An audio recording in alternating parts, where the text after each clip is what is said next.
নমস্কার, সমী কিচেন থেকে সবাইকে স্বাগতম। আশা করি সবাই ভালো আছো। এই গরমে মাছের একটা দারুণ রেসিপি বানিয়ে দেখাবো, তার জন্য পুরোটা রেসিপি দেখতে থাকো, আশা করি ভালো লাগবে।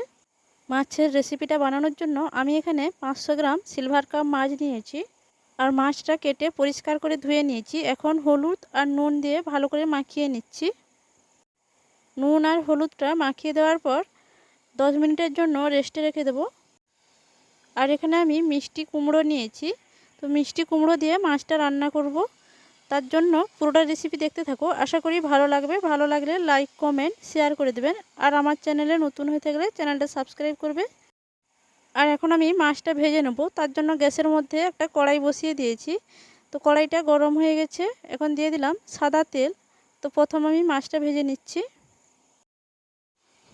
মাছ আর মিষ্টি কুমড়ো দিয়ে টকটা বানাবো। তো এই গরমে টকের রেসিপিটা খুব সুন্দর একটা রেসিপি নিয়ে এসেছি তোমাদের জন্য। তো মাছগুলো দেওয়ার পর 5 মিনিট পর আমি আরেক পিঠ উল্টিয়ে নিচ্ছি। আর দেখতেই পাচ্ছ মাছগুলোর এক পিঠ ভাজা হয়ে গেছে। মাছগুলোকে এপিঠ ওপিঠ উল্টিয়ে ভালো করে লাল লাল করে ভেজে নিয়েছি। তো এখন আমি মাছগুলো উঠিয়ে নিচ্ছি।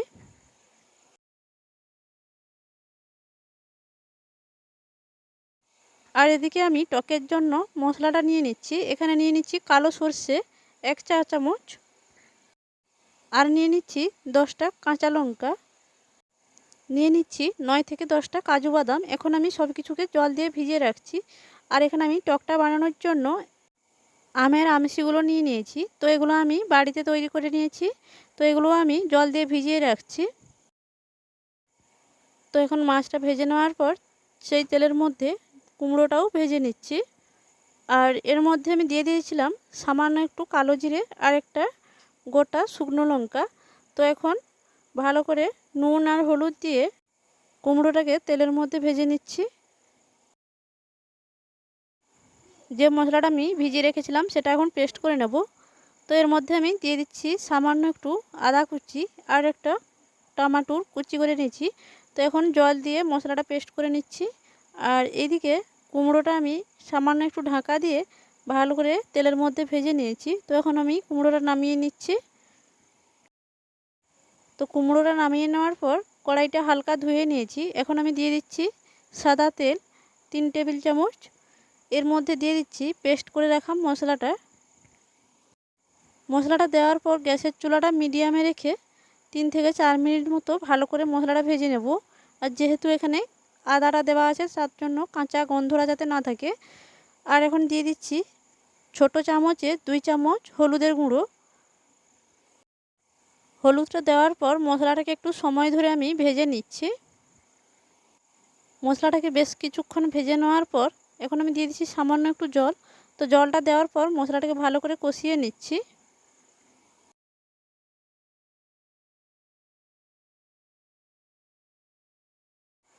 তো এখন মশলাটা ভালোভাবে কষানো হয়ে এসেছে। এখন আমি দিয়ে দিচ্ছি ভেজে রাখা মিষ্টি কুমড়ো।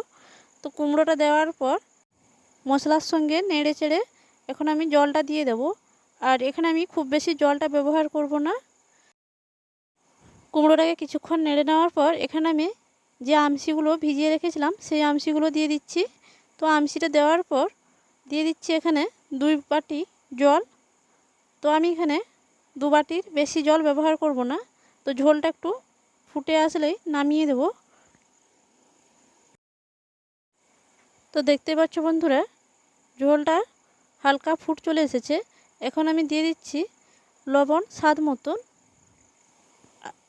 আর লবণটা দেওয়ার পর সব কিছুকে ভালো করে মিশিয়ে নিচ্ছি। আর ঝোলটা জোর ফুট আসলেই আমি ভেজে রাখা মাছগুলো দিয়ে দেব। তো দেখতে পাচ্ছ বন্ধুরা ঝোলটা ফুট চলে এসেছে। এখন আমি দিয়ে দিচ্ছি ভেজে রাখা মাছগুলো। মাছগুলো দেওয়ার পর গ্যাসের চুলাটা মিডিয়ামে রেখে 5 মিনিট মতো ভালো করে ফুটিয়ে নেব। তো প্রায় 5 থেকে 6 মিনিট মতো ঝোলটা ফুটিয়ে নিয়েছি। তো এখন আমি নামিয়ে নেব। আর আজকের রেসিপিটা কেমন লাগলো কমেন্ট করে জানাতে ভুলবে না। ভালো লাগলে একটা লাইক করে দেবে। আমার চ্যানেলে নতুন হয়ে থাকলে চ্যানেলটা সাবস্ক্রাইব করবে। আর দেখতেই পাচ্ছ এই রেসিপিটা কতটা সুন্দর লাগছে দেখতে। রেসিপিটা ভালো লেগে থাকলে অন্যজনকে শেয়ার করে দেবেন। পরবর্তী ভিডিও দেখার জন্য আমন্ত্রণ রইল। ভালো থাকবেন,